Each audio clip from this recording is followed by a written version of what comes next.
La communauté qui ont besoin, je n'aurais rien fait, j'aurais gagné pour moi. Ça sert à quoi? Des réussites individuelles. Moi, je ne crois pas beaucoup à l'expansion de la réussite individuelle. Aujourd'hui, concrètement, qu'est-ce que vous faites ou entendez faire pour cette communauté afro-caribéenne qui est ici à Lyon?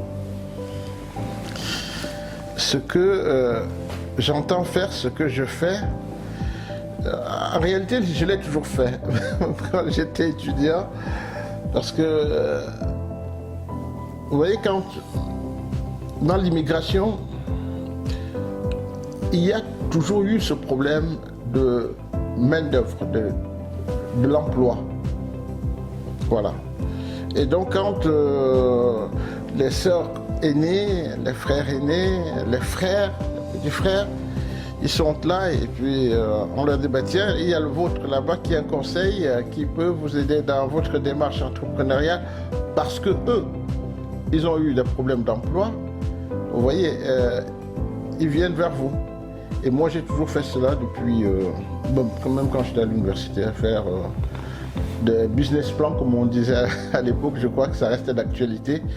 Je l'ai toujours fait parce que je crois que si moi, qui considéré comme quelqu'un qui a été à l'école, les autres vont dire un intellectuel, si je ne mets pas mes connaissances à la disposition de ceux qui ont besoin, notamment ceux de ma communauté qui ont besoin, je n'aurais rien fait, j'aurais gagné pour moi. Ça sert à quoi? Des réussites individuelles. Moi, je ne crois pas beaucoup à l'expansion de la réussite individuelle. Par contre, je crois que quand on réussit collectivement, il n'y a rien de plus beau que cela. Voilà ce qui me motive. C'est la motivation, mais est-ce que de manière assez précise, vous pouvez nous dire aujourd'hui qu'est-ce que vous pouvez concrètement apporter à ceux qui peuvent vous solliciter? Déjà, qui peut vous solliciter? En passant par l'entrepreneuriat, c'est assez vaste. Et le souhait, c'est de savoir aujourd'hui, alors, qui peut vous solliciter et que pouvez-vous leur apporter?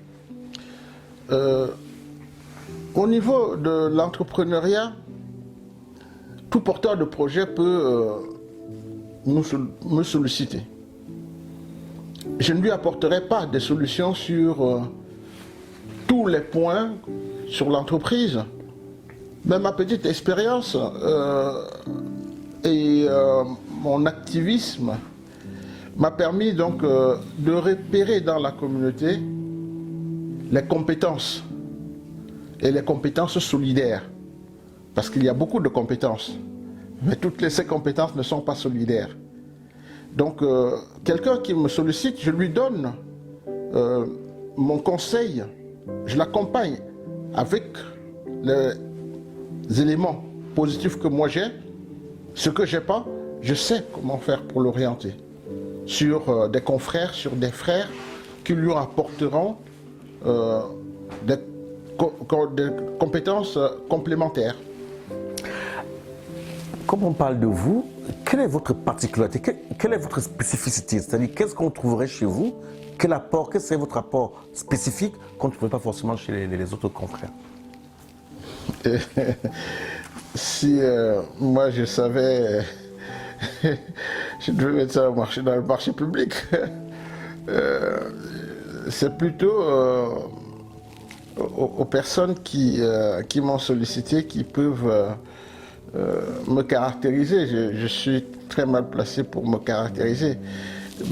Tout ce que je peux vous dire, c'est que je suis à l'écoute et je réponds à toutes les questions. Quand je ne peux pas, je vous dis que je ne peux pas et je vous oriente sur les connaissances que moi j'ai. Je ne me suis pas fait comprendre, je vais repréciser ma question. Je vous en prie. Celle de savoir aujourd'hui, en termes de compétences, par rapport à votre parcours de formation et de carrière, quels sont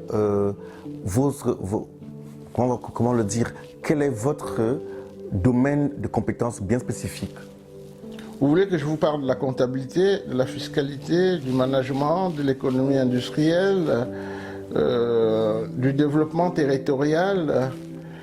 J'ai des compétences avérées et vérifiées.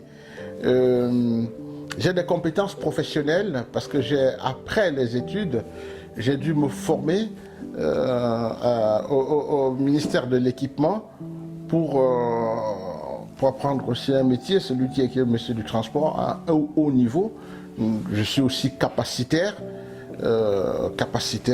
au niveau terre, mer, ciel pour tout ce qui est transport. Bien.